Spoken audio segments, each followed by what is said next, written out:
Ladies and gentlemen, welcome to another episode of the smoking section. I'm the host, Jamar. I'm joined by the proprietor of this thing, John. What's up, y'all?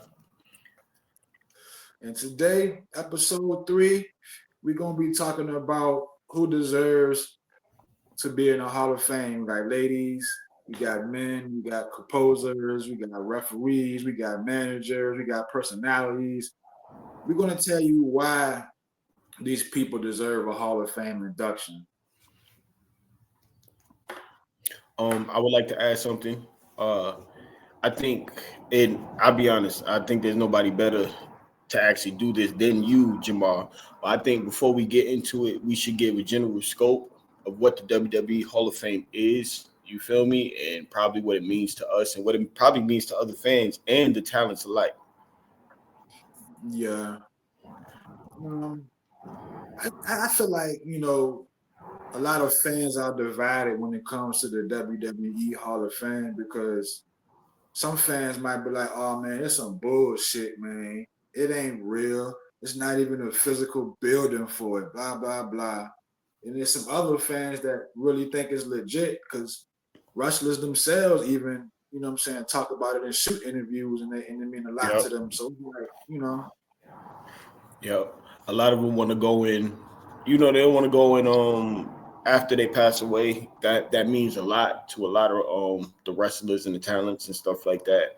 To me, the Hall of Fame, WWE Hall of Fame means a lot to me personally because I'm not a sports guy like that. You get what I'm saying? I don't really watch football too much. I'm not a basketball guy like that. They have their Hall of Fames and stuff like that, hockey, yeah, baseball. I'm really just into WWE. I used to be into boxing a lot, but I'm really just into WWE. So that Hall of Fame really means something to me because it's the only thing that I have, you know? yeah, And it's yeah, legit. that's why it means something to me. It's legit, and you were saying about other sports, you basketball, you got your Hall of Fame ring, baseball, you got your Hall of Fame cap, Mm-hmm. football, you get the gold jacket, and Mm-hmm. it means a lot to me. It's the same shit with wrestling, so I don't like when fans kind of discredit the Hall of Fame, Yeah, the WWE Hall of Fame, because, because you know, it's taking away a lot from these ladies and these women. It's taking a lot from their sacrifice, that acknowledgement. You know, hmm um, I am one of the fans that really wish that we had a physical building for it. I don't knock it. I'm not gonna, like, oh, boo, we don't have a physical building, so it doesn't exist. But I am one of those people that strongly wish that we had one because I would like to go. You feel me? Like, I would really like to go. well, we can go online and look, but. But no, seriously, I mean, if fans out there, if you guys like shoot interviews and stuff, it's been numerous wrestlers that said, the Hall of Fame means a lot to them, and some guys that's not in that said they want to go in. So, you know, I'm one like you, John. I'm one of those fans that take this shit serious. You know what I mean? Yup. Yup. So you all excuse me, y'all. It's that icky. But Yeah, it must be good over there. yeah, it's real good. But Yeah, you wanna, and I apologize for this. I don't know if y'all can hear traffic in the background. I'm currently at my, somewhere else yeah, doing this, so I do apologize in advance if that keep going. But you want to go ahead and get into it, brother? yeah. We can go ahead and start this list off, and I want to start off by saying Owen James Hart belongs in the Hall of Fame. Happy belated And birthday too. His birthday just passed. I it believe was he would have been 60. I think he damn would have been 60. Yep. Owen James Hart. He was one of 12 children. Everybody know about the Hart family. All his brothers wrestled at one point, and all his sisters married wrestlers. One of his sisters was married to the British Bulldog. Another one of his sisters was married to Jim Neidhart. All right. Owen's career span from 1980 '83 to 1999. And he was a rare breed because he was one of the first wrestlers and that got exposed in North America. He had that style of a technical and a high flying style mixed. He was one of the first guys to do that in the US. Mm-hmm. You know, and it's been documented and said guys like Jericho, guys like Brian Pillman, guys like Chris Benoit. You can kind of see you can see that. Yep. You know, you can see that influence. Facts. He was a trailblazer. He didn't win 20 or 30 belts. He was a 2-time Intercontinental champion. He was a 4-time tag champion, and Owen Hart is the first wrestler to win tag belts with 3 different people. He was the first to do that. I mean, Owen was a beast, man. King of the Ring. Yeah, you know what? Speaking of the King of the Ring, Owen was such a great character. Mm-hmm. And we talked about this earlier. I can't pinpoint the exact match, but Brett had beat somebody, and everybody, they came out and they got Brett on his shoulders, right? And everybody cheering for Brett. And then it's that shot of Owen, the little brother, who just won King of the Ring, I think it was. And he's just like, you can see him mouth the words, "What about me?" Like the way Owen did that, you get what I'm saying? Like, Owen was such a great talent, man. The way that he did that was like, and then that Owen versus Brett Blackheart and everything. Like, man, Owen was that dude. Yeah. He really was. And like you said, he didn't win a bunch of titles, 30, 20, but I do believe if his life wasn't cut short, right, at such a young age and so young in his career, actually, when you think about it now, I think he would have definitely been a Grand Slam champion. He would have had that WWE championship at least once. Yeah. At least once. Most definitely. Owen was a beast, man. He's most well known for his WWF career. He had a cup of coffee in WCW. Mm-hmm. And he made his mark in Stampede Wrestling, his father's territory. He had a cup of coffee in New Japan. He first came to WWF in '88 as the Blue Blazer. The Blue Blazer. We over here talk about that. Owen Hart was under a blue mask, had a blue outfit. Man, I wish he would have never. I wish the Blue Blazer, as entertaining as it was, because he worked that gimmick well. As entertaining as it was before what happened, I just wish that thing never became an idea. For real. And I'm sure a lot of people do. Obviously, a lot of people do. And speaking on that real quick, everybody should know that everybody watching anyway, if you're not like an avid wrestling fan or whatever, you just watching out of support or, you just saw it. Owen Hart is not in the WWE Hall of Fame because they ignored him or because they don't want him in or Vince didn't want him in or Triple H and Kevin Dunn. That is not the case. No. Owen Hart is not in the Hall of Fame because his wife does not want him in the Hall of Fame. It's the only reason why he's not in the Hall of Fame. And I kind of understand because she felt like the company was responsible for his death. So she don't want the company promoting him in any way. Yeah. And I kind of understand that. But it's been millions of fans that want this for him. You know what I'm saying? I think I really understand, like you said, because that's her husband. You can't take. I will never knock her for feeling the way that she felt or saying the things that she said. But that flip side of me, that wrestling fan in me, it's like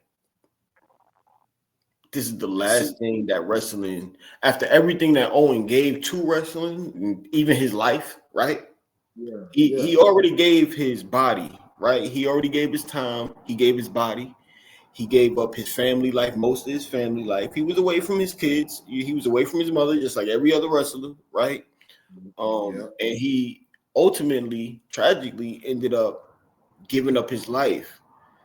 Putting Owen in the Hall of Fame is the last thing, the only thing that professional wrestling can give back to Owen. Yeah, Like, man, I that's the agree. only thing that we can give back to him. For real. After everything that he gave to us, that's the one thing that we can give back to Owen. And sadly, we can't. Dr. Martha Hart, Owen's wife, Owen's widow, she let AEW use his likeness and stuff. You know what? You right. They had the Owen Hart tournament. The Owen Hart tournament. That's He was in a video game too. Oh, I never played. I still never played AEW. You can I waste never your played the time. game. You can waste your time. It's a waste of time. They told me that it was like No Mercy. Remember how good No Mercy was? Like the controls and stuff like that. Yeah, Is it that good, or it's just it's trash. You might as well stick with the WWE games. all right? Say no more. But we're gonna close on. I want to give you guys some memorable matches to watch from on. If you guys want to go back and watch some of these, and these are good matches. If you like a good match, you're gonna enjoy these. Owen Hart versus Dynamite Kid, 1986 from Stampede Wrestling. Classic gym was not well seen, but it is on YouTube. When Owen Hart was the Blue Blazer in his first WWE run, this is Mr. Perfect from Saturday Night's Main Event, 1989. You were saying earlier, John, it was Owen versus Brett from WrestleMania. That was WrestleMania 10. Is that Owen actually beat Brett, right? But then Brett won a title that same night. So Brett won the title. The crowd, all the boys came out, had Brett on the show. Owen came on like, I just beat this nigga. I just beat him. What about me? Like, where my celebration at? I felt, man, Owen was that dude, man. What's the match or segment or whatever where Owen kicks Brett leg out his leg? That was that Royal Rumble '94. That set up the main match. That set up the main match. Because the timeline is Survivor Series '93. It was the Hart Brothers versus Shawn Michaels and the Knights and shit, and there was tension there because Brett had actually hit Owen, and Owen had hit Brett off the turn, off the apron, and there was tension there. Owen got eliminated from the match. Then in the Royal Rumble '94, they fought the Quebecers, and Brett was dogging the match. He didn't tag Owen in. Fucking lost, so Brett was already hurt. So that's where the promo came. I kicked his leg out of his leg. Kicked his leg out of his leg. Yo, I love that promo. Kicked his leg out of his leg. And that led to the WrestleMania match. Owen won, and Brett won the world title. So then that led to a rematch at SummerSlam that same year. That SummerSlam '94. That was a cage match. Yeah. And I recommend that match too. Owen Hart versus Shawn Michaels from In Your House, '96. Owen Hart versus Ken Shamrock in the Dungeon match from Fully Loaded, '98. And Owen Hart and British Bulldog versus Doug Furnace and Philip LaFon from In Your House in '96. That was, if you like wrestling, you're gonna like the match. I might have to check that one out. You might have to send me that link, bro, for real. I don't think I've seen that one. I don't even remember that name. Yeah, Doug Furnace and Philip LaFon. Real wrestling fans will be like, oh shit, okay. All right, so that's any other remarks, comments on Owen? Rest in peace, Owen Hart, man. Happy belated. Yeah, Owen Hart. It's my guy, baby. All right, so I have up here that I think a man who is, I don't want to say underrated, but I do think that he flies below the radar in certain conversations, and that's Matt Bloom, who a lot of Attitude Era fans may know as Albert A Train, and came back as Tenzai, Lord Tenzai, and stuff like that. I've always been a fan of Matt Bloom. I've always liked everything that he was in. I've always thought that he was a solid worker, believable. He was always a great seller too. I think he's one of them people that people don't really talk about when it comes to selling, because we always get a Shawn Michaels, a Dolph Ziggler, Miz, Rock, Rock over exaggerate. People got to understand, he Hmm? was 6'8", about 300 pounds. That's a big man. And he can move too. Like he can move for real, solid worker. Um, Yeah, very, very, very versatile. In ring career. Um, from the late '90s all the way through the 2010s. Prince Albert, like I said, A Train, Tenzai, never been a world champion. Never been a world champion, but he has been hardcore champion, tag team champion. He's been an yeah, intercontinental champion, I believe. yeah. Um, he worked with guys like Brock Lesnar, John Cena. You feel me? Um, He worked with them all. say that again. So he worked with them all. Worked with them all. Rock, Undertaker, Triple H, Hardy Boys, Dudley Boys. Like for real, like he really has worked with them all. And he actually made a name for himself in New Japan too. Yeah, That's what actually when he was, I don't know if he left or he was let go, but he actually went over to New Japan and made a name for himself. yeah, Giant Bernard, IG, he won the IWGP Tag Team Championship, I think more than once, but I'm not sure. I got to do my research on that. Um, Also, when he came back, he took the position of Bill DeMott down in NXT as the head trainer, head coach. yeah, Because yeah. Bill DeMott had all of that controversy, bullying, and all of that stuff. Like, Yeah. He got fired. mm-hmm. Bill DeMott got fired, and Matt Bloom, which I ain't gonna front. Like when I first heard it, I was like, "Oh, okay, all right." But I mean, dude has had a hand in a lot of the NXT people coming up, Yeah. and those people are made a list. If I can find it real quick, I believe Johnny Gargano, Okay. Tommaso Ciampa. Right. We got American Alpha up here. Um, Bianca Belair, Braun Breaker, Rhea Ripley. Oh yeah. You know, um, dude has played a major part in helping them along their career, teaching them and showing them what to do, what not to do, and just cultivating the talent that they got down there and stuff like that. And when we talk about NXT, or a lot of people talk about NXT, they bring up Black and Gold, they bring up Dusty's Kids, right? How Yeah. Triple H, Papa H, and stuff like that. Um, Yeah. Regal even, William Regal even. And Matt Bloom is one of those guys that get mentioned now too. You feel me? Like he has had a real key part in the future that has been WWE for a couple years now. I mean, look at Bianca Belair. Look how they sent the Braun Breaker. You feel me? And to So, me, to me, man, Bloom, he gonna always be A Train to me. mm-hmm. And a lot of fans probably need to go back when he first debuted.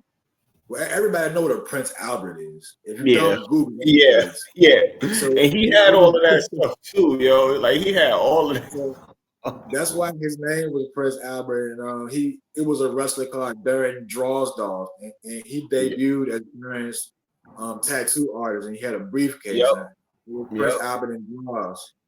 So Yep. that was on Sunday Night Heat '99. And he was always floating around. He was a solid wrestler, a big guy. And then right around 2000, he formed a team with Test.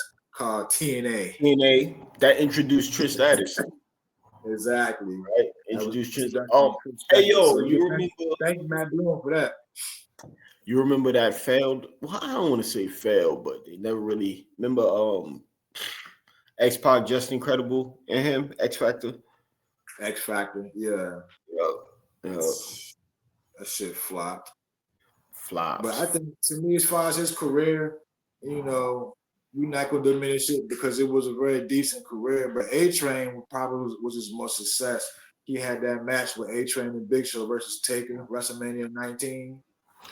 That's why. Yeah, that's why. Like you said, people only. I think his induction should go in. It could go in as A Train, Prince Howard, or whatever, but obviously it should go in as Matt Bloom because off his longevity alone, you feel me, and the respect that he's garnered by his peers and the up and coming. Like I don't think he would ever headline or anything like that. But I do think that he deserved to go in. He probably should have been in already. Oh yeah, most definitely. Yep. Hell yeah. Fuck yeah. For real. But that's Get pretty him much up all I there. really got for Matt Bloom. Yeah, let's get Matt Bloom in the Hall of Fame one day. And yeah, man, this next guy, I feel like,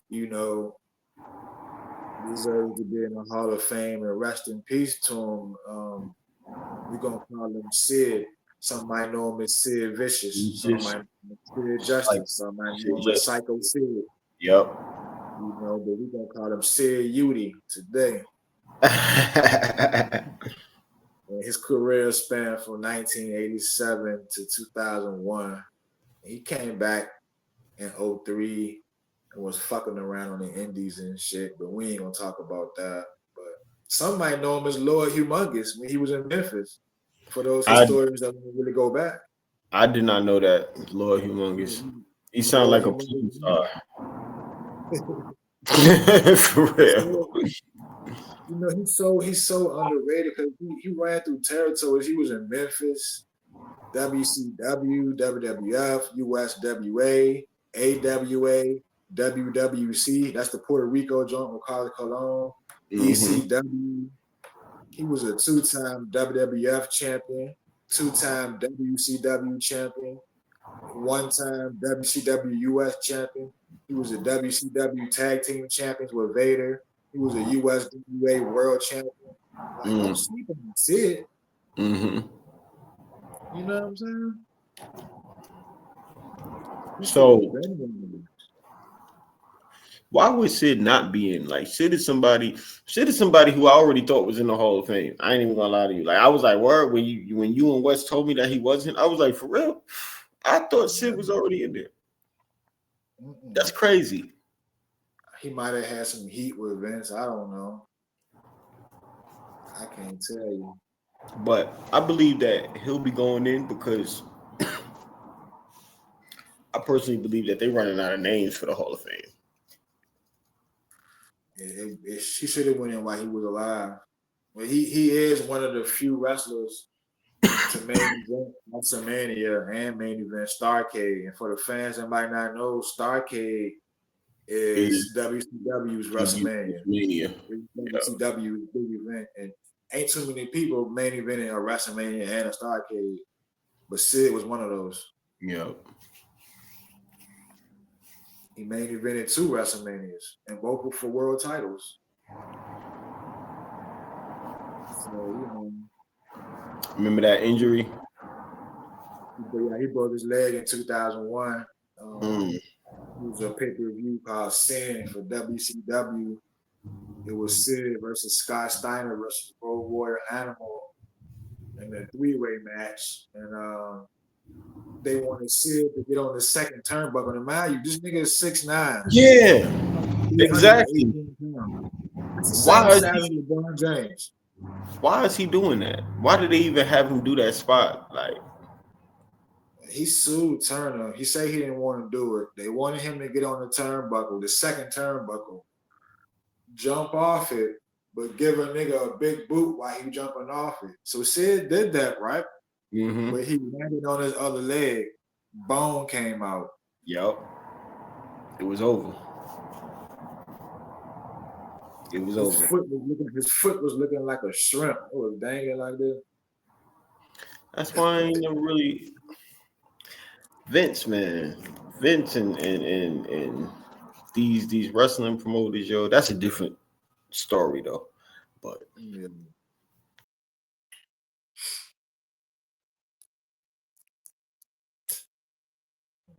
Oh,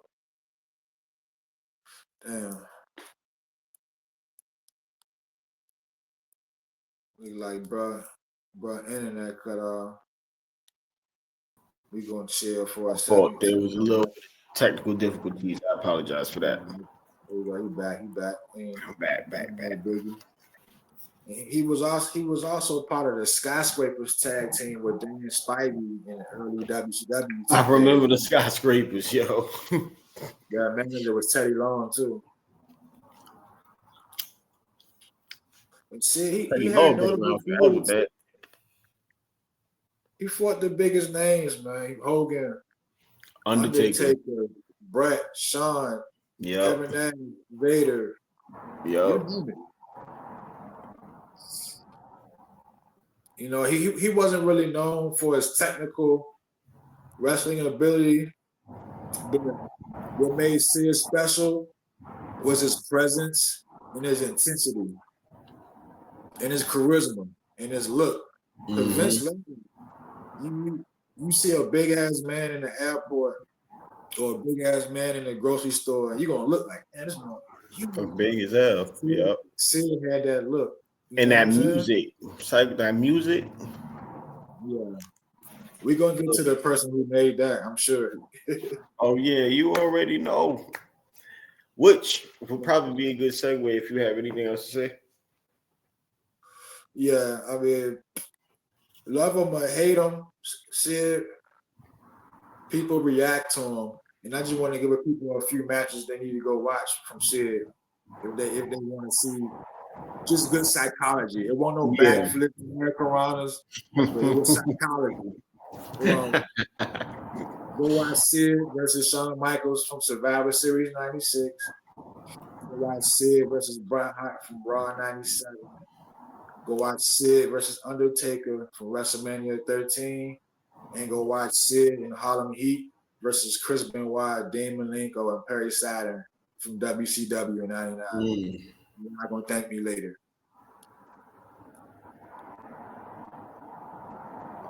Yeah, that's it, man.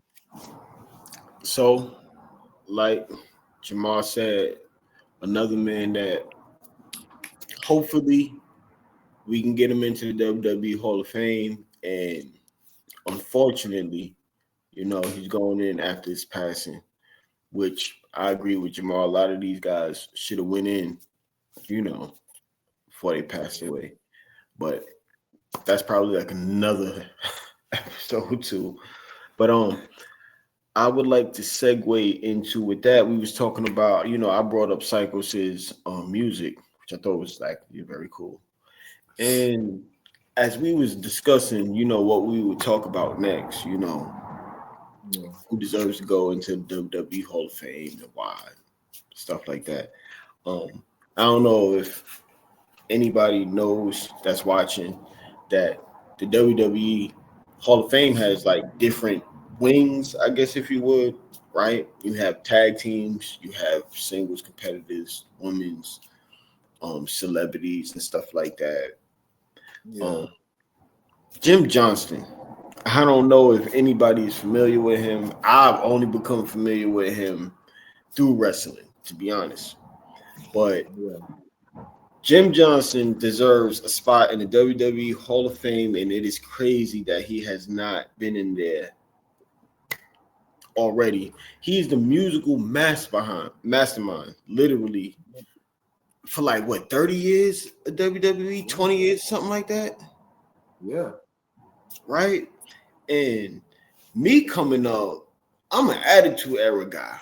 You know, like I watched in the golden age as a kid. You feel me? So a lot of it's fuzzy to me. I remember like real popular moments. I remember the New Generation era, but I'm really an Attitude era. And Jim Johnston had some of the best music, man. Yeah. You feel me? Like this man has worked with Stone Cold, Undertaker, The Rock, DX, Triple H. My time, y'all remember that? That's Yeah. Triple H. You feel me? That's He Jim did Johnson Triple H. right there. The Brew. Yo, you can't tell me that the Brew entrance music is not one of the best entrance musics ever. Yeah, that little piano in the beginning. Doom, doom, And, doom, doom. and then you got that, you know, that little whisper thing or whatever the case may be. Is and I like how I could just like, you know, like I like how it's like Jim Johnston would look at the characters, he would look at the gimmick, he would look at the Yeah, swag, the persona, and everything, and yeah, you could tell who it was and how they moving with their music. You get what I'm saying? yeah. That's exactly what you just said. That's how he come up with the instrumentals for all the wrestlers. Like Yeah, all the fans out there, think of your top 5 to 10 favorite wrestlers, right? And if y'all can remember those theme songs, Jim Johnston did those 9 times out of 10. yep, When you yep. hear that drum, or the Undertaker, Jim Johnson Jim composed that. Johnson. When you hear that, no chance in hell, you got no chance. That's Jim Johnson. When that glass break for Stone Cold, Come on, man. Like Jim Jim Johnson Johnson. is that dude. And it's crazy how He was in the golden era making songs to that guitar riff for the Ultimate Warrior theme song. Ultimate Warrior mm, going down there shaking them ropes. That was Jim Johnson too. you feel me? Like, so he really shaped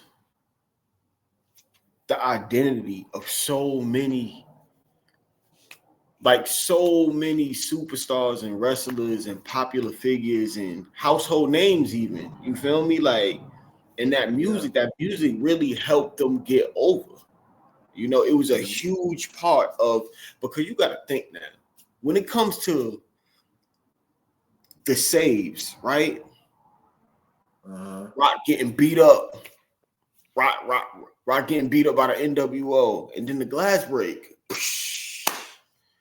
You know, we know Stone Cold coming. When you hear them Yeah. trumpets, that's Kurt Angle. You knew who it was before they even came out. You feel me? Before they came Yeah. out of Gorilla or whatever, you knew who it was.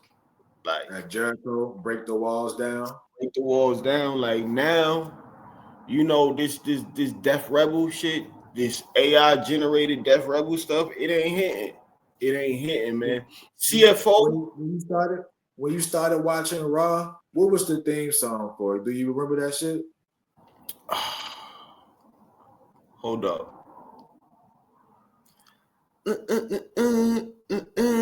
My generation. Is that it? Or it was another one? It I had to can't been the really one. remember, bro. It had to have been the one before that. It had to be the one before that. But I can't We really. gonna Google it when we get off here. But I was finna say, not only did Jim Johnson create the theme songs for guys, he did the shit for Raw too. Yeah. So all the Raws throughout the years, he Mm-hmm. did those. He did the theme songs for the pay-per-views, the WrestleManias, Yep. especially during the golden era.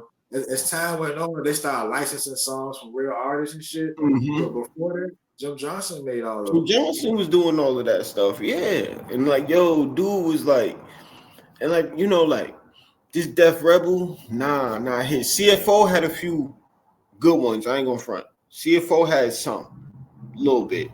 But I mean, Jim Johnston has been some very big shoes to fill, yo, and nobody has done it like him yet. I don't think so.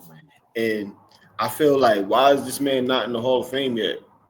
You know, like, why is he not in the Hall of the Fame yet? Longevity, consistency. From 1985 to 2017, from 1985 to 2017, yo, He was there that he had, long? huh? He was there that long? Yeah, 30 Man, years, over 30 years. You know how much dedication that is? You know how much of an impact he is on WWE, yo? That music, yeah. you know, like you said, that identity. You feel me? Like, He's got his fingerprints all over him. You know what I'm saying? mm-hmm. I mean, a lot of fans probably be like, "Oh, it's just the guy that made music."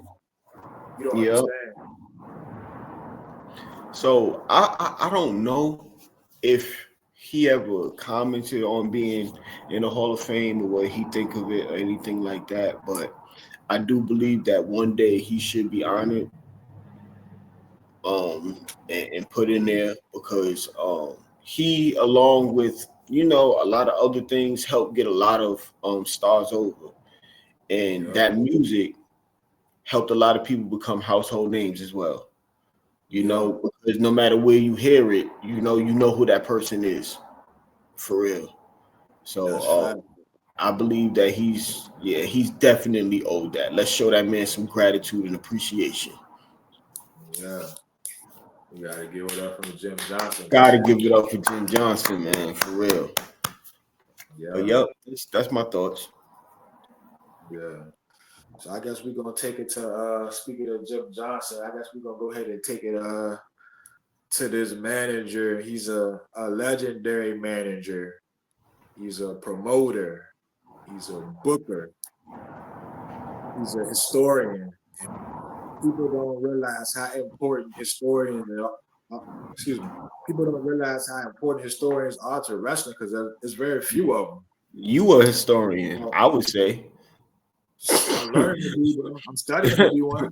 You know what I'm Yeah, for saying? real. Well, you on the right track, brother. I ain't gonna lie, cause you rarely miss with your I appreciate facts that. on some real, for real.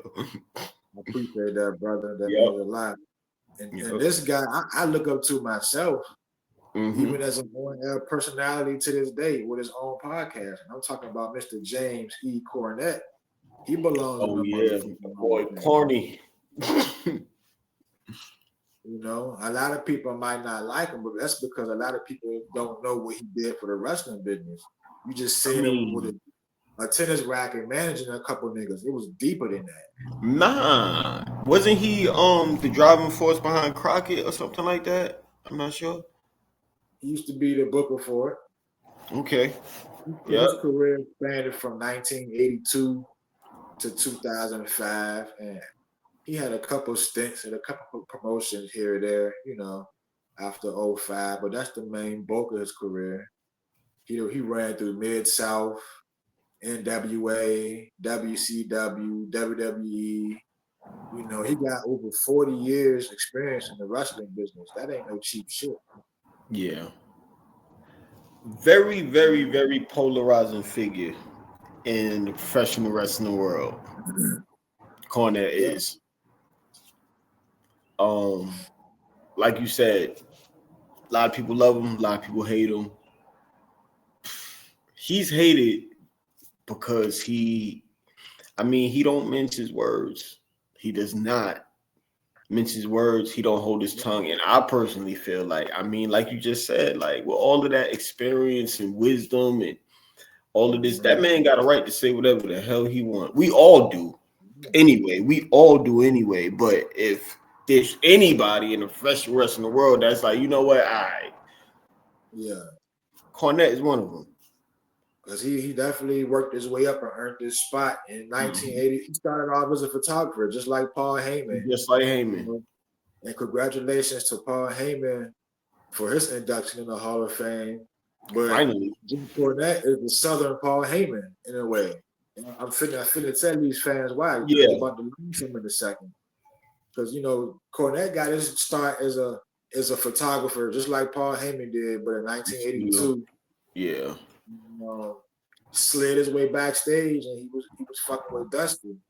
And Dusty was like, shit, man, just start coming to the meetings and don't say nothing. Just sit back in the corner and learn, baby. Just sit back in the corner and learn, baby.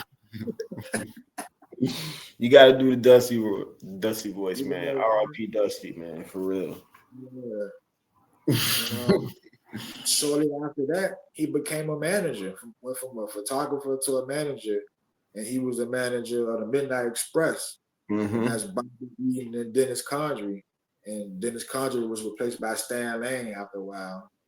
But the Midnight Express, them motherfuckers, they was like that in NWA. That's the first ones, right? What you mean first ones? Cause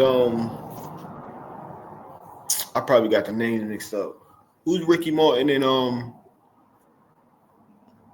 Ricky Morton and Robert Gibson, they the Rock and Roll Express. Rock and Roll Express. Yeah, I got the names mixed up. My bad. Nah, because the Rock and Roll Express and the Midnight Express, they was rivals for years. Yep. So they used to fight each other all the time. Matter of fact, Ricky Morton's still wrestling, I think. Yo, for real. I think they set it down. Oh no, man. That man, for real.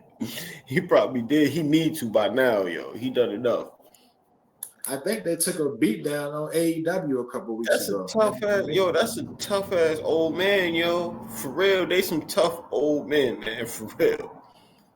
And they was doing their thing back in their day. Yeah. But yeah, like what I remember the most about Cornette is the tennis racket versus the phone. It was I think Paulie Dangerously had the phone, right? Yeah, WCW, yeah. And not only did he manage the Midnights, he when he came to WWF, he had Camp Cornette. He started managing Yokozuna at first. Then he had Camp Cornette, Owen and Bulldog was managing Vader. And he had a major role backstage in WWF too in the early days. He was also part of the creative team. Niggas might not know that. It was Vince McMahon, Bruce Pritchard, Jim Ross, and Jim Cornette. That was the creative team. It wasn't a team of 30 niggas like it is today. It was just done. Yeah. It was the ones who created all the gimmicks and storylines and shit. Like 1995, probably to like 1999. And what? And Kevin Dunn in there too. Kevin Dunn wasn't part of the creative team. He was on technical side. Just straight production. Oh, okay. Yeah. Dunn ain't doing the creative and shit, but he was always in the way though. People didn't like him. Yeah, Cornette was part of the creative team from like 95 to 99, and 99 they sent him to OVW. Some people might be familiar with OVW. Yeah, Ohio Valley Wrestling. Yeah, exactly. That was basically NXT before NXT. Exactly. Yep. Yeah. People you had all of them boys down there. OVW. What was it? Cena. Randy, Batista. Brock. Benjamin. Some other guys too, right? Matt Stryker was down there, right? Yeah. Bobby Lashley was down there. Bobby Lashley was down there on OVW. Yep. Man, remember that Victoria, Beth Phoenix. OVW had hitters, man. Like you said, it was NXT before NXT. People need to realize what Triple H was to Black and Gold, what Shawn Michaels is doing now. He was that in OVW. He was the booker for all the matches. He booked that shit. Cornette booked all of that shit for OVW. He was the trainer. He was a talent scout. And sometimes he was a commentator. Niggas might not know how hard and important all them jobs are. Cornette did that. He come from the era where it was grind. That's why they got that Heyman hustle. That's why he doing all of that. He come from the era of the territories where they didn't have money to pay people to do this stuff for them. You feel me? They had to do all of that shit themselves. So he just like Paul Heyman, he had his own promotion for a while. Some older fans might know it's called Smoky Mountain Wrestling. and Mm-hmm. that lasted from 1991 to 95. And he ran that. He was the owner of Booker. Towards the last couple of years, it was falling off. And just like ECW, he had a working relationship with WWF. But in Mm-hmm. 2 years, he just pulled it out and just started working for the booking team in WWF. But some people that came from Smoky Mountain was Chris Candido, the Mm. Gangsters, Al Snow, Kane. Those are people who got their stamp in Smoky Mountain. Talk about the gangsters. Remember when Cornette told New Jack to go out there and piss the people off? Yeah, You remember that what New Jack did to piss the people off? That infamous promo? yeah. He said one less to worry about. OJ, good job. Yeah, because during that time period, fans, the OJ Simpson trial was going on, Yeah. and New And Jack Cornette, from the they Gangsters was went out down there. there in the racist areas. And Yeah, Cornette, being the man that he is, piss him off. Go out there and piss him off, yo. yeah. And you tell New Jack, good look, OJ, one less to worry about. Man, the crowd tried to kill him. Nuclear heat, man. Way more. Matter of fact, more than nuclear heat. That was crazy. But New Yeah, Jack was crazy. So Corny had the right person. Cornette had the right person to go out there and do that. yeah. And you can thank Cornette for discovering New Jack. Like Cornette got his fingerprints on so many people throughout the wrestling history. You guys just don't fucking know. Mm-hmm. You know what I'm saying? Even back in the day, stars like Junkyard Dog, Ted DiBiase, Butch Reed, Jim Duggan, Jake Roberts, Mm-hmm. Dr. Dub Steve Williams, Ernie Ladd, Kamala, the Rockers, the Blade Runners. That's Stinging Ultimate Warrior. I don't know. Mm-hmm. This boy Cornette, man, y'all sleeping. You know what I'm saying? But like it's a new age with these youngins, these internet, because now Cornette get the most heat for his podcast, Yeah, because he keep it right? real and keep He hurts. get the most heat for his podcast, and it's a younger generation of wrestling fans that really stand by the podcast. I'm a little bit of both. I only really got like 2, 3 dudes that I listen to. Um, Yeah, that is Solid Monster. I always listen to the Solid Monster sound off, and I listen to JD from New York, and yeah. sometimes Talk is Jericho. But um, Okay. but they don't go back. They don't know everything that Cornette has contributed to the wrestling business. You feel me? They Yeah. don't know that stuff, man. They And love Paul Heyman, but they need to learn their history. Know they what don't even Cornette know. They don't even know what Paul Heyman did. They just know that Paul Heyman has been on television, still has been a steady factor character on television for the past 10, 15 years. You get what I'm saying? They don't. Yeah, I don't want to say that they don't know, but it's highly unlikely that they went back. You get what I'm saying? yeah, Maybe some diehards have, you know, but that newer generation, I mean, like yeah, me, I don't really go back to the Bruno Sammartino days or the golden era too much like that. yeah, Um, I um I watched Tales of the Territories. I know what the territories were, right? right. I know most of the promoters of the territories, but I still Yeah, don't have a vast knowledge of the territory. You get what I'm saying?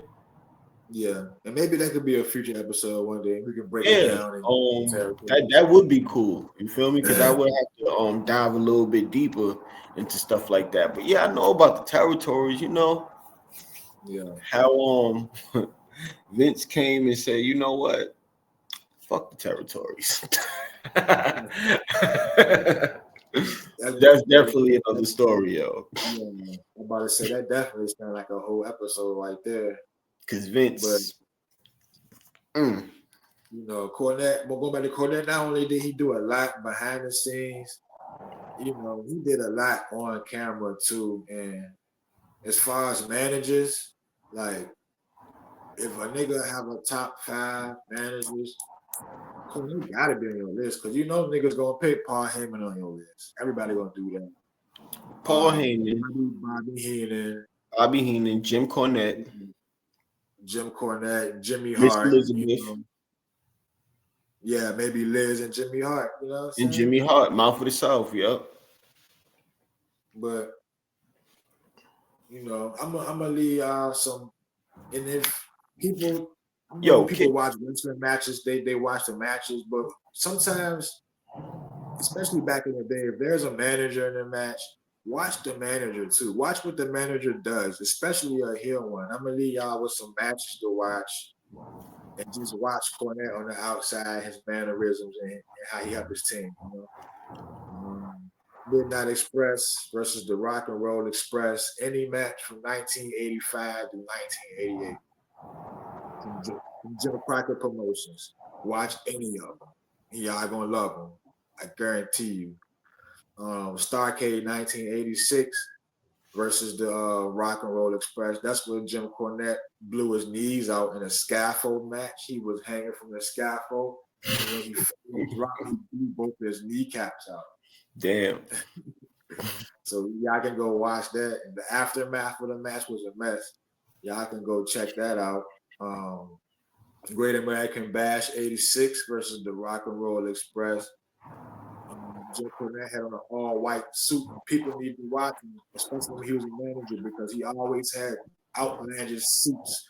And it was like neon pink and neon green and with the handkerchief with the tennis racket. His suits always stood out. This Kind of particular like match, some of y'all younger ones watching, kind of like Rollins.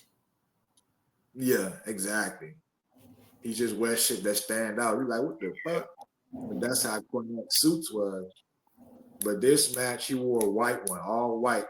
And he was one of the first managers to do a blade job. They got his ass good. I remember that, yeah. He was bleeding You know, all he over. talk about that on his podcast a couple times too. Yeah. And people need to Google that. It's a good visual if they don't go watch the whole match. See, you got anyone else you want to suggest? Just Yokozuna versus Lex Luger from SummerSlam '93, and Vader versus Shawn Michaels from SummerSlam '96. That's it. Because I wanted to add a little bit to what you was saying, like how he just said, how Jamal just said, like a lot of people, you watch the match and you rarely watch the managers and what he just suggested, because we don't really have that no more. And it really died out. Like managers' involvement in their client or whatever, the wrestler or whatever, like that stuff has diminished so much. And it was entertaining, and you can see why this was going on and why this person probably held the championship for this long, or why somebody that we thought would never get a champion shot ended up getting one because they hooked up with the right guy with the right connections that can whatever. You get what I'm saying? Like we don't have that no more. Nope. We really do. The last real one is Paul Heyman. Yep. And the last one before that probably was Cornette in the '90s. Yep. Mm-hmm. Stephanie was a good one for Triple H for a while. Yeah. Yeah, she was a good heel, But yeah, throw Corny in that motherfucker, man, and stop playing. Yeah, for real. We're gonna continue on. I would like to mention, so she's in the Hall of Fame, but China, but she's in the Hall of Fame as DX, right? Yeah. Reason why China should have been went in there while she was alive was because I do believe on a personal level she needed that, and maybe that would have gave her a little bit of motivation to get on the right path, or Yeah. And the situation wouldn't have turned out the way that it did. Maybe if she was acknowledged and given that helping hand or whatever the case may be is. So I wanted to say that first and foremost. But I mean, how could China is a legit China is a legit example of a trailblazer. She Yeah. really is. She's a solid example for a trailblazer.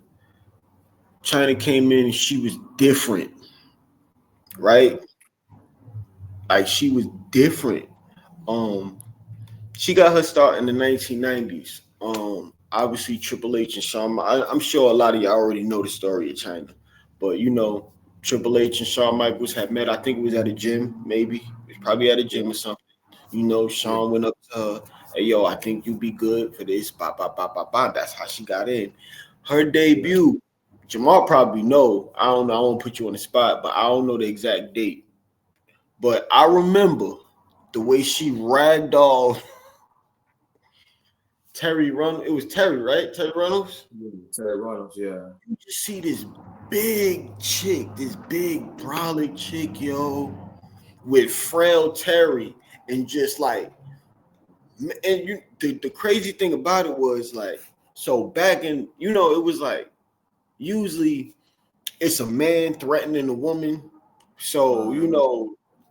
the other man got to come to the rescue or something, or if the heel do put his hand on the woman, it's like diabolical and like, oh my God, you horrible person, you hit this woman, you did this.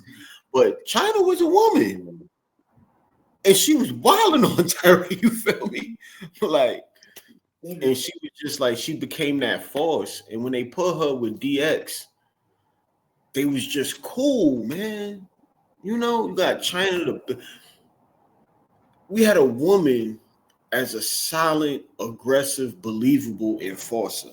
And she played that part wonderfully when she first came out. You know, She like was fighting. She was fighting men and shit. She was body slamming Mick fighting Foley and shit. men and fighting men. She's literally the first and only woman to win the men's intercontinental championship. Yeah. Before there was a women's IC championship or United States women's it was her. She was the Yeah. only woman to ever hold the men's intercontinental championship, yo, and the European championship. Oh, am I wrong? Nah, she didn't win the European All Jam. right. Okay. All right. She entered the Royal Rumble. She was like one of the first women to enter the Royal Rumble, She was the first. and she eliminated. Damn, she eliminated. She eliminated somebody, but like China was really that trailblazer. And then when she broke off from DX, right, and she gained her own personality. I feel like she was a hero. She was one of those heroes to a lot of little girls. You get what I'm saying? Because China even said it herself. She had to like overcome a lot of self doubt and insecurities and stuff like that. So when they roll with that, you get what I'm saying? Like it propelled her. Like it really turned China into a star, like the Ninth Wonder for real. Um, Yeah, she was different. she was definitely different, yo. She won the Intercontinental Championship twice. She made Yeah. history. And one time, I mean, do we count that one time when she won it with Chris Jericho and she was a co-holder? You count that? I mean, that's probably why they got it down as she won it. She won it twice. That's I probably why still they count got it it though. like that. And I that's a don't give a testament to Jericho. That's a testament to Jericho because Jericho was the only dude that was like really willing to work with China and sell for her and put her over and stuff like that. He yeah. really gave her, he gave her opportunity and she did not squander it. You know, she didn't squander it. And you said Um, you this is talkers Jericho. Did Jericho ever tell any stories about China? Because the ones I heard, he talked good about her. all the time. He always talked good about China. He always talked good about China. He did admit that he lost contact with her and stuff like that. They wasn't really talking like that. And what's his name? But as a professional relationship, he said that they was always cool. They would get together, they would go over what they was going to do, and like he Yeah, said, obviously it is his podcast, but I don't think anybody has ever challenged it. He said a lot of the men were not willing when Vince said he was going to do this with China, he said a lot of men wasn't too happy about that or very resistant. And Chris Jericho was like, "Hey, I'll do it." You feel me? Yeah. I'll do it. And And she Jericho was saying, supposed to win the world title, and Stone Cold was like, "Nah, doesn't "Yeah." work for me, brother." I mean, you feel me? I kind of feel Stone Cold on that. I feel Yeah. that. Let's not get ahead of ourselves here. I'm sorry. I don't want to get canceled or nothing. You feel me? Like, but nah, But she was that hot though for a minute. For a hot minute, she was she Stone was. Cold level. She Or right was. below, right below. She a pop culture icon. She was. She really Yeah. was. Um, she definitely became a household name. She was on Third Rock from the Sun. She was on TV shows and stuff like that, making appearances on TV shows and things. I Yeah. loved her rivalry with Ivory. You know, Oh I yeah. loved her feud with Jeff Jarrett. Yeah. Like China, but the thing about it was like everybody know that her story ended up tragic. You feel me? Like Yeah. I personally feel like she got done dirty. And she got ostracized, she got isolated, and whatever Yeah. happened. But she definitely deserves to go in on her own as China, the ninth wonder of the world, and her story should be told. Yeah. Kurt Angle said the same thing. I listened to Kurt Angle podcast called the Kurt Angle Show, and he said the same thing. He got all good things to say about Trump. Yeah. Um, that's Um, pretty much, Jim Ross said on his podcast one time that when China they was talking about when she got released from the contract, that she wanted more money. She wanted Austin type money. And Jim Ross said, yeah, I can't. And, they couldn't come to a mutual agreement, so they just let her go. But he said during that time, she was fucked up in her head because, basically Triple H cheated on her with Stephanie. yeah. So that shit had China fucked up in her head. She was stressing. It probably was best that she got released anyway.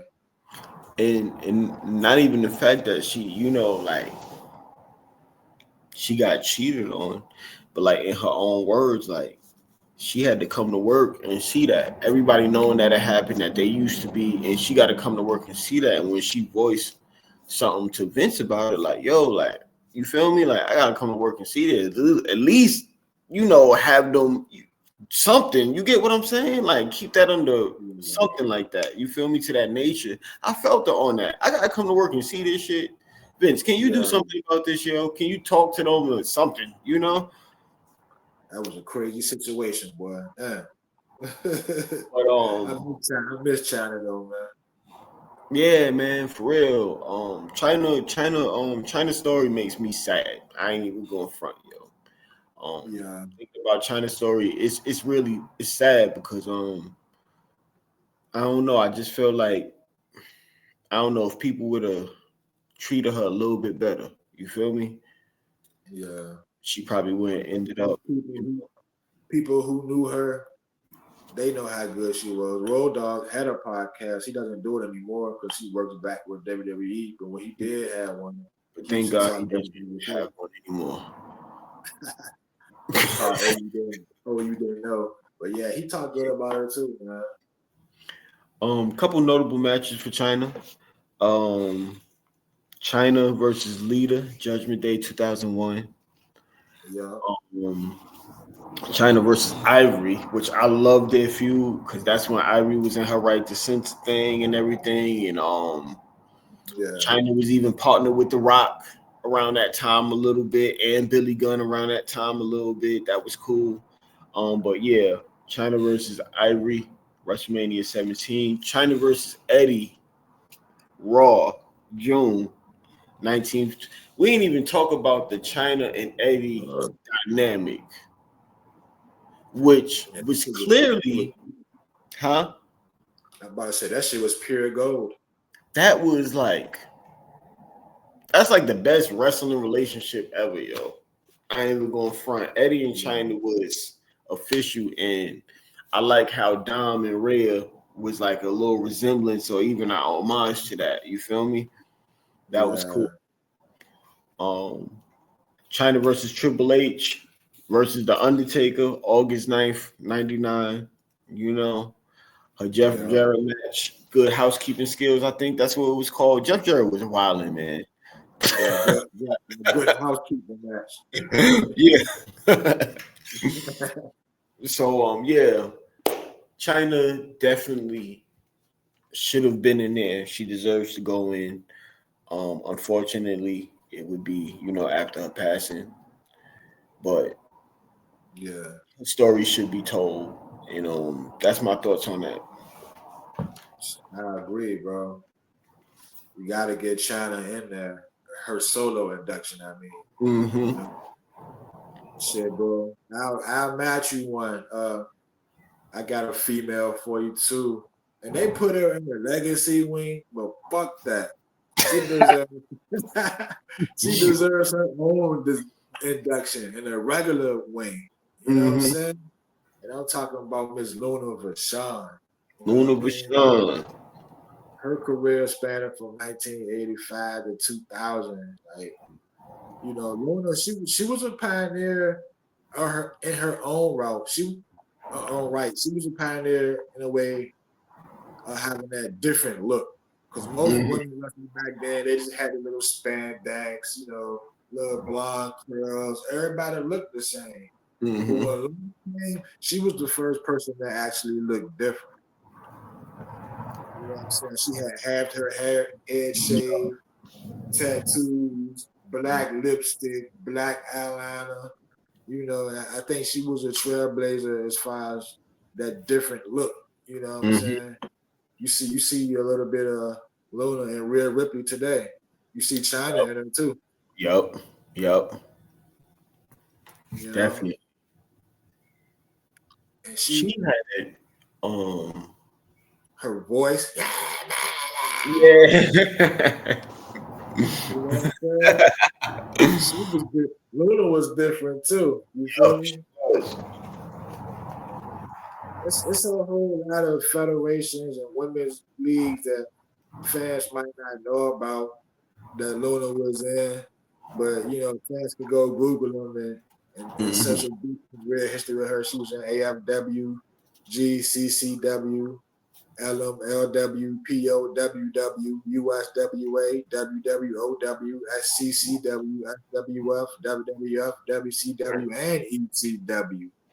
That's a Whew. lot of W's. That's a lot of W's, yo. That's a lot of federations. Fun fact for the week, she won gold in all them bitches, except WCW. Respect. You Respect. know,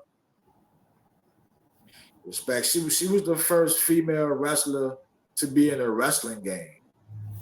If anybody Well, ever thought about that, who was? If anybody ever thought who was the first female in a wrestling game, it was Luna Vachon in 1994, well, WWF Raw War. okay. That's a fun Luna, fact. was- Luna That's a was fun the first fact to for do you. it. Yeah, it was all the way back in 1994. You know what I'm saying? Some older fans might remember her being with Bam Bam Bigelow. She had an alliance with Bull Nakano in Japan. She was a member of the Oddities. Y'all remember the Yo, Oddities? Bull Um, Nakano. Now that's the beast right there, yo. she was Yeah, she was aligned in the with oddities. Gold. Yeah, she was in the Oddities for a little Yeah, minute. yep, yep. She was aligned with Gangrel and Goldust. You know what I'm saying?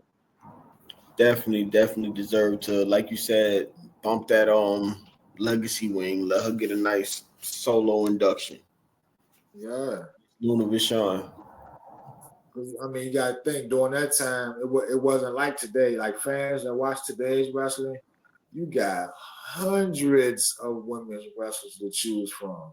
Back then, it wasn't like that. It You wasn't. lucky, you lucky if you had 30, and that was across the world. Yup. It was a man's game for the most part. But Luna, she ran through Sherry. People might not know Sherry Martel was a wrestler back in the day before she became. Yeah. Yep. She had feuds with Sherry, Medusa, Alondra Blaze, whatever you want to call her, Mhm. Sable, Avery, Jacqueline. You know what I'm saying? She was rare, man. She Yep. was one of the first women that actually had intensity, and she was like credible. Like a lot of women back then, they was kind of like divas, or She was like Jim like Ross would say, an athletic 10. she was like a woman monster hill. She was like a monster hill. Exactly. Yep. Exactly. She was different. She wasn't really no eye candy. You know what I'm saying? Her look was just so unique, She and ain't people have might to not be. know She ain't have to be. She wasn't here for that. She was here to fight. For real. facts. For real. Yep. Definitely deserve that solo entry. People might not know she was trained by Stu Hart in the dungeon. The dungeon. How many women Yeah, went through the dungeon? Not that many, right? a few, but not many that's really notable. You know what I'm Yeah. saying? But one of the more notable ones was Luna, and she was trained by her uncle, Mad Dog Vashon, and Yeah, she was Mad trained Dog by was her yep. uncle. Yep. A couple Yep. of matches that people want to go enjoy some Luna shit. Go watch Luna and Goldust versus Mark Merrill and Sable for WrestleMania 14. Mm. Go watch Luna versus Alondra Blaze from Raw '94, and go watch anything Luna versus Sherry in the AWA in the late '80s. And y'all gonna love it. All right. Get So her up in there. Get her up in there. I like to put I think that next guy I like to talk about is Earl Hebner. Um Earl Hebner is a referee, no longer works for WWE, but he was the face of the referees when I was like really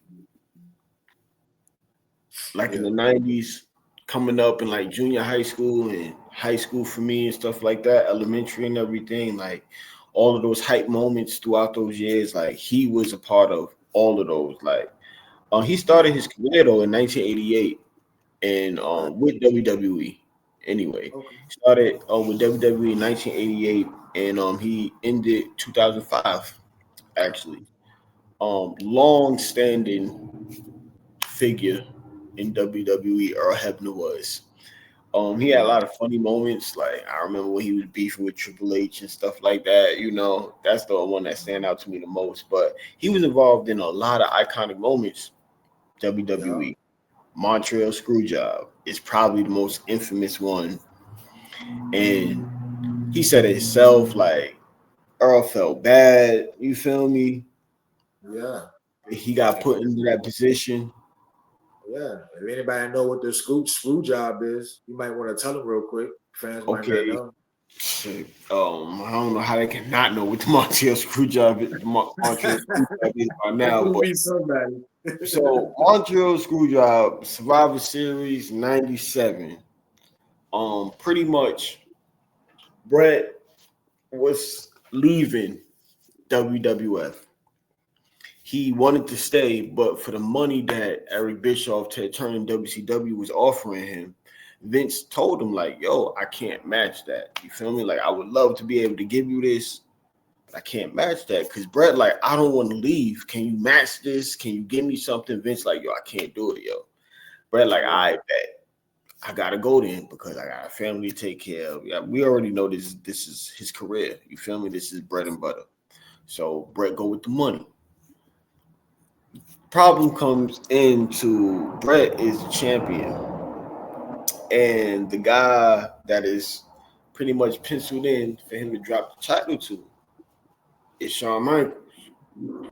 Now, I don't know if y'all know, but Shawn Michaels and Bret Hart have a long storied real life beef. I mean, they squashed it down, but back in them days, yeah, they did not like each other at all for real. Yeah. And Brett recalled that Shawn Michaels had told him, like, Brett had told Shawn Michaels one time, like, yo, if the time comes or whatever, I'll drop the title to you. No hard feelings, because we got a job to do. Pretty much. I'm paraphrasing pretty much. But Shawn told him, oh, that's cool to know, but I would not do that shit for you. So Brett remembered that shit. You feel me? So now Brett like, all right, yo, I'll drop the title, whatever, but I don't want to drop it in Montreal. You feel me? My last match, pretty much in Montreal, in my home country, where I am the Hulk Hogan of this country. You get what I'm saying? Like, I don't want to do that, and I definitely don't want to do it to him. I'll drop it on Monday, and then back and forth. They pretty much tell Brett, all right, you going over, or whatever the case may be is. They And say it was gonna be a smash. I'm sorry? They say it was supposed to be a smash finish because Bulldog was waiting by Gorilla to come out. Yeah, it's supposed to be, yeah, smash finish, pop, pop, pop. But Michaels not even get Brett in the sharpshooter, but whatever the case may be, is Vince, ring the bell, ring the bell. Earl Hebner is forced to ring the bell. This was not supposed to happen. It was not supposed to happen. They screwed Brett. They screwed him. And Earl Hebner had the unfortunate job of calling that match. And Yeah. in his words, he felt bad. He felt bad knowing that he had to do it, but he also said that Brett never held him responsible for it. And Yeah. I believe that because Brett is one of those kind of guys. Like Brett, but he still had to do that. He was also part of the twin referees angle main event 88, Hogan and Andre the Giant. You want to tell them about that? You know about that? Yeah, I remember that one. Go ahead. You go ahead and tell that story. Yeah, it was Saturday night main event.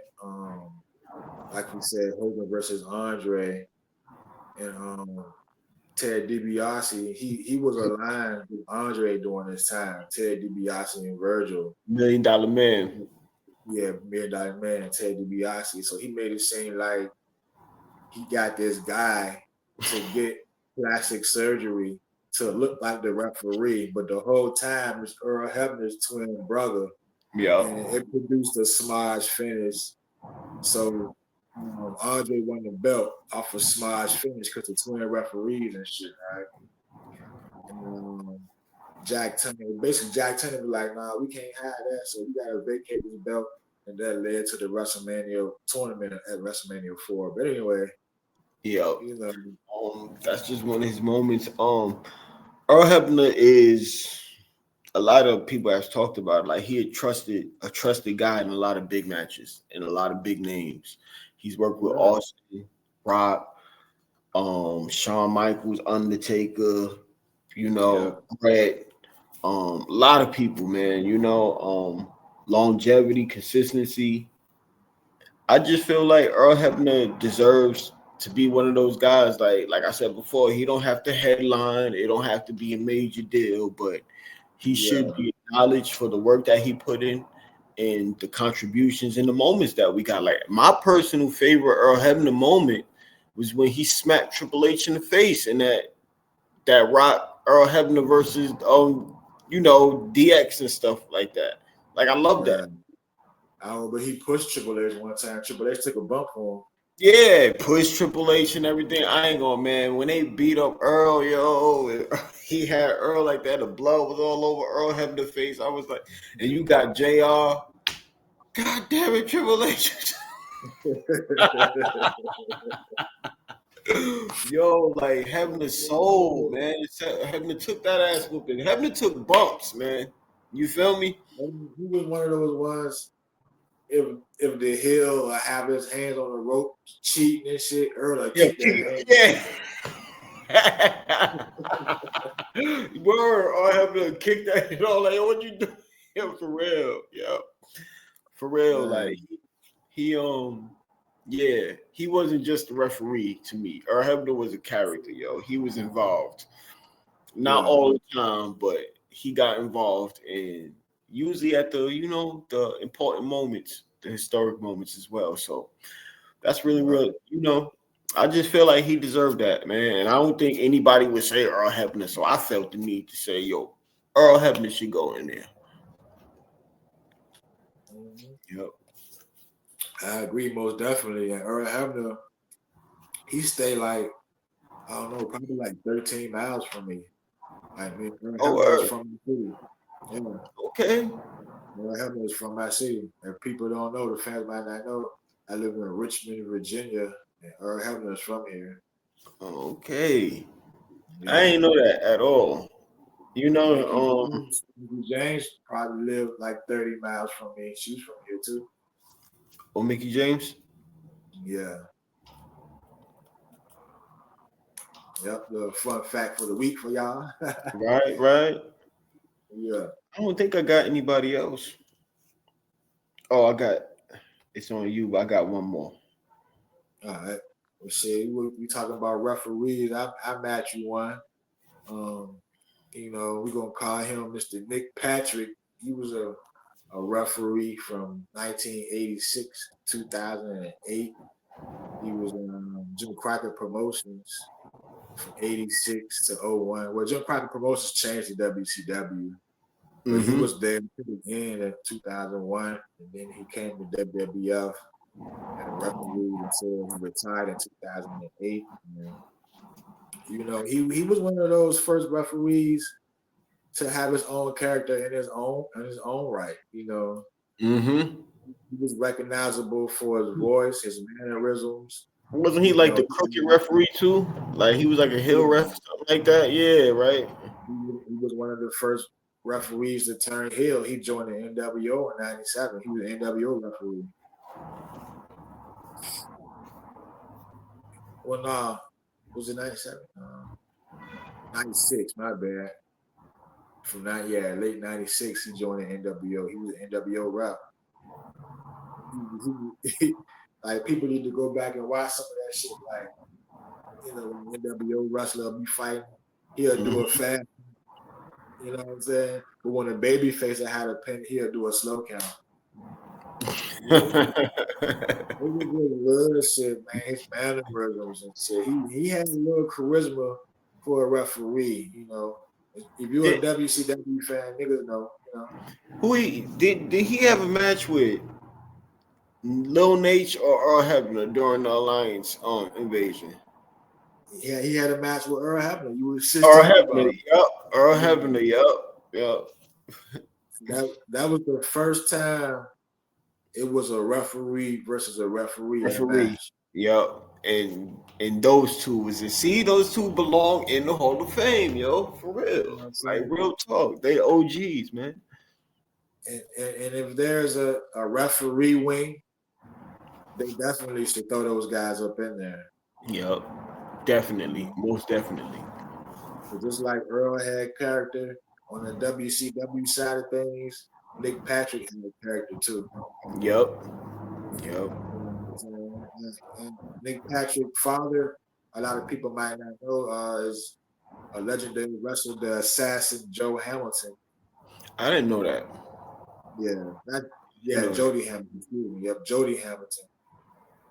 I And didn't know he that. they put him in the legacy wings, the assassin Joe Hamilton and Tom Ernesto, the assassins. They're in the Yeah. legacy wing Yeah. You with don't like that legacy wing.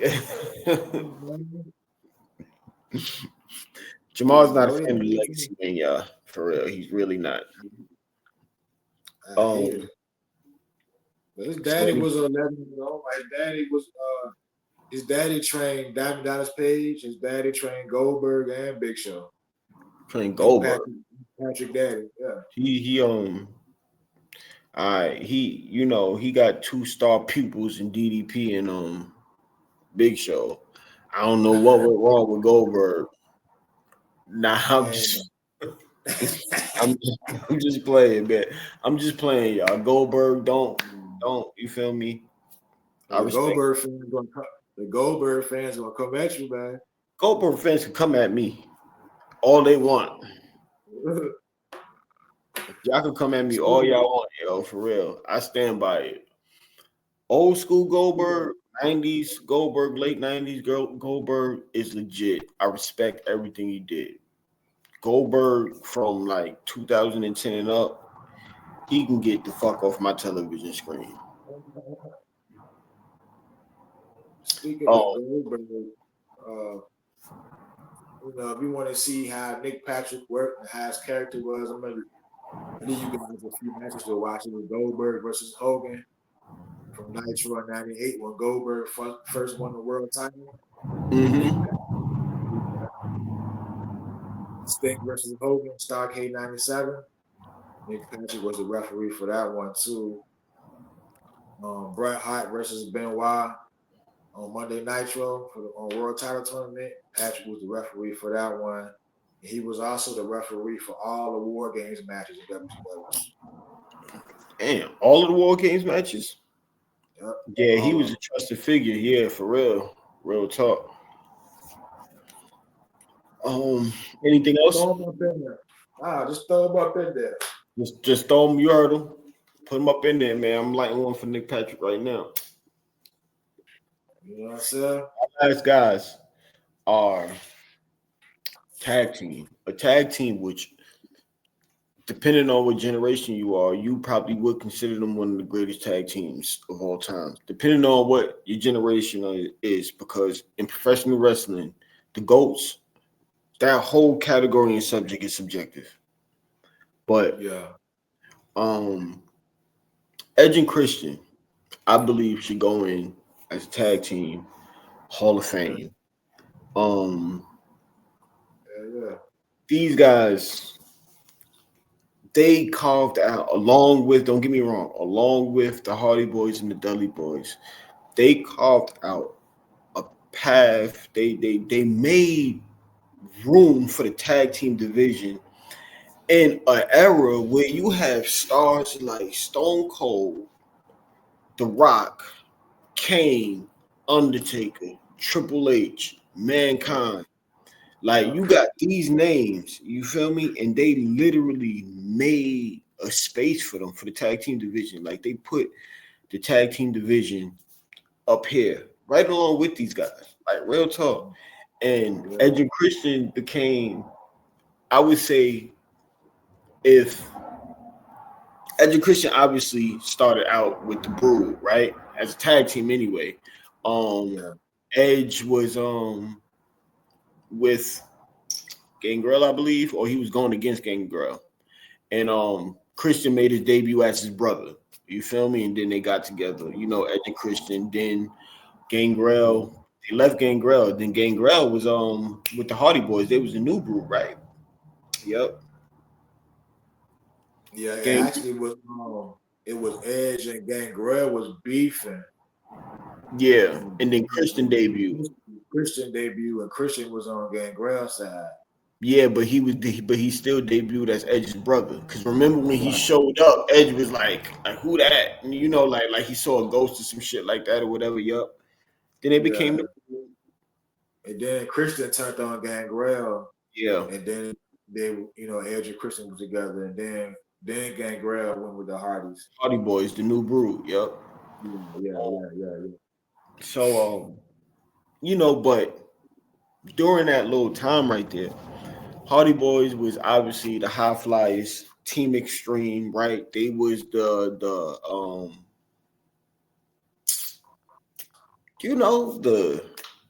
young ones, the teenage spirit, if you will, and shit like that. Little girls loved them. Ladies love Hardy Boys.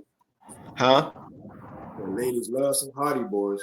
Exactly. You get what I'm saying? They was. Then you got the Dudley Boys, right? The rugged, tough, no nonsense. We putting through tables and all of that. We ain't playing no games with nobody.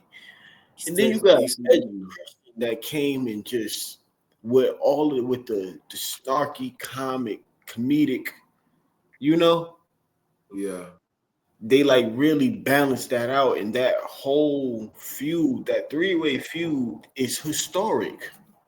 It's Yeah. historic, man. I think for that alone, they should go into the WWE Hall of Fame, to be honest, because it was historic and their chemistry together. Obviously, Edge and Christian was best friends, childhood. You feel me? Childhood friends and stuff like that. So obviously, their chemistry was going to be on point. But Right. they put on great matches, historic matches, tag TLC, ladder matches. You know, Yeah. all of that good stuff. In ring chemistry, like I said. Um, Uh-huh. and then when they broke up, you feel me? Edge and Christian broke up, and Edge went on to be Edge, very successful career. And Christian went on to have his own very successful career. But I don't think Edge and Christian was ever talked about enough. It was always the Hardy Boys and the Dudley Boys in the conversations that I was in, you know? And I think mainly because the longevity, but it doesn't matter how long it was. It only mattered what they did in that amount of time. And Edge and Mm-hmm. Christian did a lot Exactly. in that amount of They time. did. They You know what I'm really did. saying? I remember when they was doing they started the 5 second pose for the benefits of flash Yeah. photography. You feel Yeah. me? Um, remember when for a while, whatever state they was in, they was coming out with something associated with the state, Yeah. Elvis suits. They had the Yeah. They was in Tennessee. yeah, stuff like that. That was cool. I remember EKC when they was with Kurt Angle. You know, Yeah. um, some of their matches, Road Dogg, and X Pac versus Edge and Christian Backlash 2000, yo. And Um, they even fought the original New Age Outlaws on the yep. tail end of the Outlaws before they broke up. Hardy Boys, Dudley Boys, WrestleMania 2000, obviously. Yeah. Um, the New Brood, No Mercy, 1999, when they fought. That's probably like the spark of the rivalry with the Hardy Boys right there. And the Invitational Terry Young. Yep. Oh yeah, the invitation, Terry Invitational, yep. And You fans, say, fans might not know. Peep this, fans, real quick. That's the premise behind the TLC because that match was a ladder match for the services of Terry. So mm-hmm. that match right there really put the Hardys on. Like, oh, the Hardys, these guys can do some nice moves off some ladders. So that was the Hardys' identity, right? Yep, So when indeed. the Dudleys came, the Dudleys was putting niggas through tables. That was their identity. Edge Yep. and Christian didn't have one yet until they did the concerto. And for the fans that don't know what a concerto is when they take one steel chair, lay it down, and you put the man's head on that. And you No, take that's the one man concerto. oh, They you right, started you right. 2 man concerto where they just rock you. Yeah, you right, you right. Oh, yeah. Yeah, you right. For But real. that was their identity, and that was the premise behind the TLC match: tables, ladders, and chairs. Yep. So Yep. each team got their own identity, and that started the TLC match. I don't think many people might not know that. You know what I mean? Which went on to become pay-per-views and stuff like that. TLC pay-per-view, you To this know, day, to yeah, this day. Yep. Another notable match, Edge and Christian versus the Dudley Boys, Royal Rumble 2001. yeah. Edge and Christian versus Chris Benoit, Chris Jericho, Hardy Boys, and the Dudley Boys, man. May 24th, 2001 on SmackDown. That match, Was that a ladder match? yes, for the titles, Yeah. man. Yeah. Benoit and Jericho was the champions going in, and they retained. But that match was just, Was Kane in that match too? huh? Was Kane in that match? Nah, just the Hardy Boys, Dudley Boys, Edge and Christian, and Benoit and Jericho. Okay. I'm Yep. thinking about another match.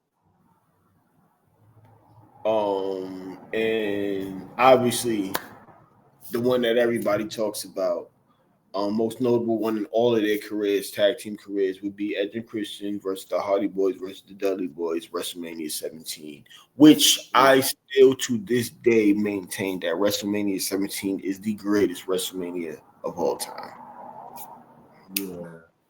That's gonna be another episode because not only you, but I got like 3 or 4 other friends too, and they all say WrestleMania 17 is the greatest of all time.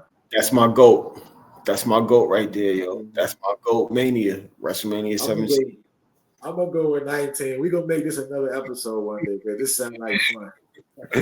Yo, yo. Maybe 19 was dope though, man. You know 19 what was I'm official. saying? 19 was good. 30 was good. Yeah. What happened? I don't think Jeff was at 19, but Matt Hardy for Rey Mysterio for the Cruiserweight title at WrestleMania 19. That's when Rey Mysterio had the Daredevil outfit. Y'all remember that shit? Yeah. I remember he was coming out with all of those. Yeah. Speaking of the Hardys. But yeah, throw the Hardys in there, man.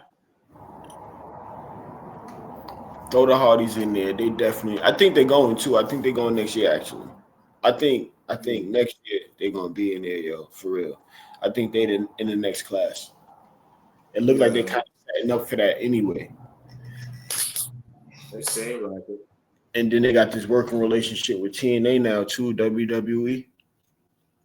So, Yeah. well, those are all my people as far as who I believe should have went in the WWE Hall of Fame or should be going soon and why. Yeah. This is my thoughts, man. And of course, they're gonna throw the Hardys in there, and they're gonna throw them in there before Demolition because you know why? Everybody gets in before Demolition. And it's I crazy mean, because Demolition consists of Axe, Smash, and Crush. Axe and Smash they signed Legends deals, and Crush passed away in 2007, and they reached out to his family, and they signed the Legend deals to his family. So even with all that, they still not getting in next year. I mean, things could change. Vince not around no more, man. Vince ain't there no more. Things could change. If Vince was there, definitely wouldn't be getting in. They had a lawsuit against him. You feel me? But Yeah, but since they ain't getting in, I'm ready to tell niggas why they deserve to be in real quick. go for it. You know what I'm saying? It started off with two. They was a team from '87 to '91, and like we were saying about Edge and Christian, it might not was a long time, but these niggas did a lot within that time frame. Mm-hmm. Rush joined them for the last year, and they had the Freebird rule going around, and they was one of the first teams to do that WWF before the New Day. Freebird. They Freebird. 3 time Freebird rule, They 3-time WWF tag champs, and one of them reigns they had it for 478 days. That was a record until the New Day broke it on purpose. They did that on purpose too. Uh-huh. That was done on purpose. But now the They was Usos done broke it. Usos broke the New Day. what they did. Yeah, Usos broke the New Day. Was it the longest reign or the most reigns? Longest reign. Okay. Cause remember, them Usos held them championships almost just as long as Roman held the WWE and the Universal Championships. Almost as long, because he had it like maybe a year before them, I think. But when Jimmy came back, remember they immediately won them things. Yeah, that shit was a good little scratch. Mm-hmm. But only difference is back then, niggas had house shows, but back then it wasn't really too many televised events. So holding the titles, I don't know. It might met different things, different people. Yep. Depends on how everybody want to take it. But it's a magazine called Pro Wrestling Illustrated, and they give out awards every year. Best wrestler, best tag team, best manager, and shit. Mm-hmm. Demolition, they won the best tag team in '88. That was the year for them. Mm-hmm. People got to realize from '87 to '91, the tag team division during that time was one of the most competitive tag team divisions of all time during that time period. You had hella teams. Every team, during that time period was damn near Hall of Famers. Damn. I'm saying we had the Hart Foundation, Our foundation. the British Bulldogs, the Powers of Pain, the Road Warriors, Strike Force, the Brain Busters, the Rockers, Man, the this you know. Killer Bees, the Fabulous Rousseaus, the Colossal Connection, the Bushwhackers, the Nasty Boys, the Twin Towers, the Beverly Brothers, the Mega Powers, Hogan and Mega Savage powers. was I a remember tag the team. Beverly Brothers though. Hogan and Savage was a team for a year, and Demolition had to fight them. Mm-hmm. Every team I just named, Demolition fought these guys. They had it for 400 and something days, of course. Yeah, but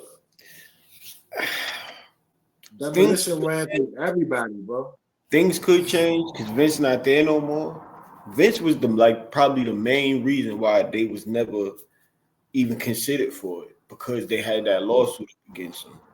But now that Vince is gone, they have they got a much better shot of finally being inducted, yo, because you're not the only one that's calling for Demolition to be inducted into the Hall of Fame. Like that's a huge talking point in the wrestling world, yo. Like, you know what I'm saying?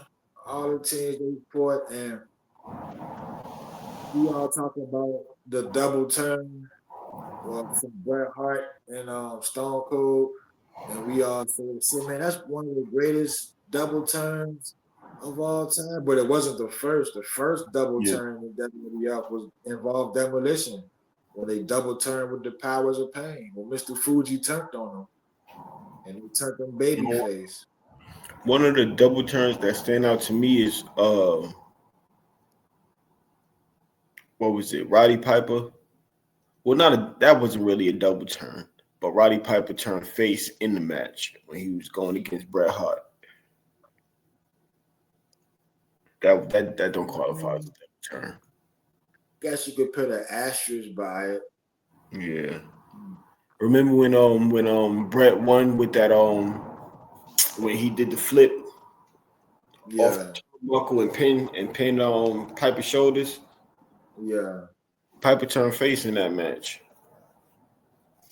yeah. Bro, I was already face. You know what I'm Yeah, saying? So yeah. Hart was already face. Yup. that's half a time. But yeah, man, when Demolition turned, man, that was a big deal when Fuji turned on them, man. And whether they was heels or baby faces, man, people reacted to Demolition. Niggas Mhm. how big they were. There wasn't Road Warrior knockouts. They really got their idea from Mad Max, and people seem to make Yeah, I Max don't know why people can't see that, but the Road Warriors got their idea from Mad Max as well. Like that's the key similarity. Well, it was a lot of similarities between Demolition and Road Warriors, but that was a main one. Like they clearly influenced and inspired by the Thunderdome, Mad Max and Thunderdome, yo, for real.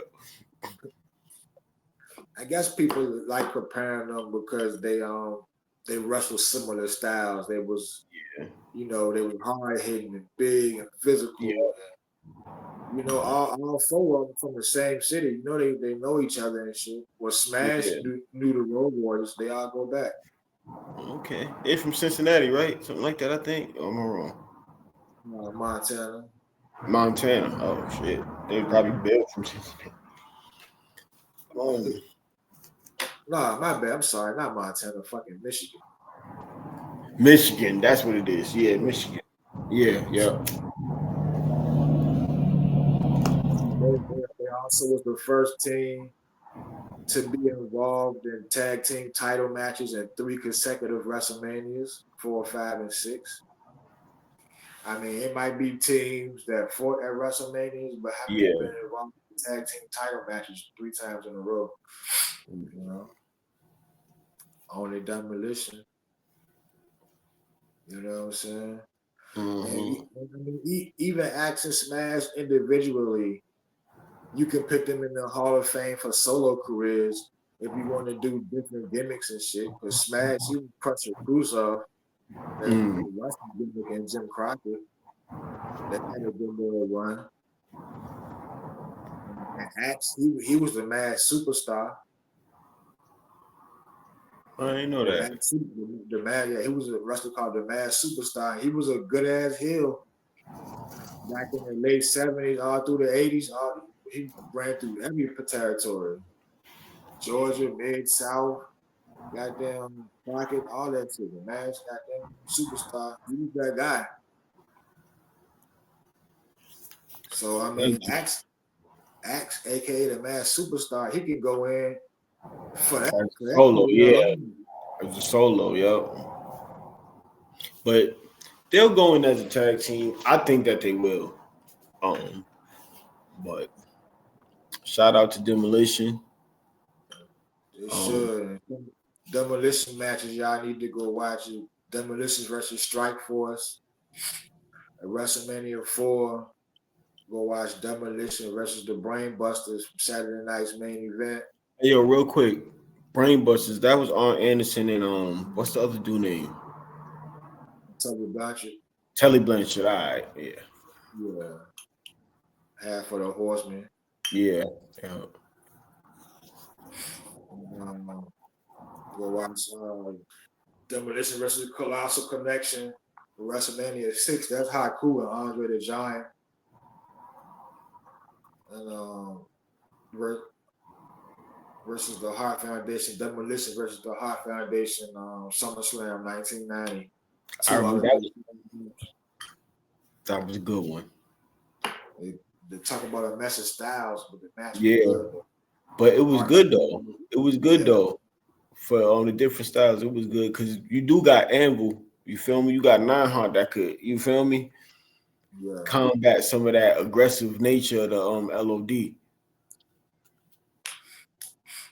yeah, man. Throw Demolition up in there, man. Stop playing. Throw them in there, man. They'll get there. I'm confident that they will. Yeah, I ain't really got nobody else. Um, I went through all my people. I think I did them justice. If anything, if somebody came into this watching, hopefully, we was able to shed some light on some people that haven't, you know, probably haven't been talked about enough or the light haven't been shined. You feel me? They haven't got their time yet. Hopefully, y'all get a little bit more understanding of who these people are and take that's Jamal advice and go check them out. The matches that he suggested and the moments that he suggested and stuff like that. For real. yeah, man. Dead ass. Like if y'all want us to deep dive into any other, wrestlers or characters or managers or whatever, y'all just leave it in the comments and shit. You know what? My brother, I'm on the phone with my brother, and he actually requested that we do a little something on Rob Van Dam. Oh, okay. Well, We can do that. Yeah. I bet you Mike could jump in on that one.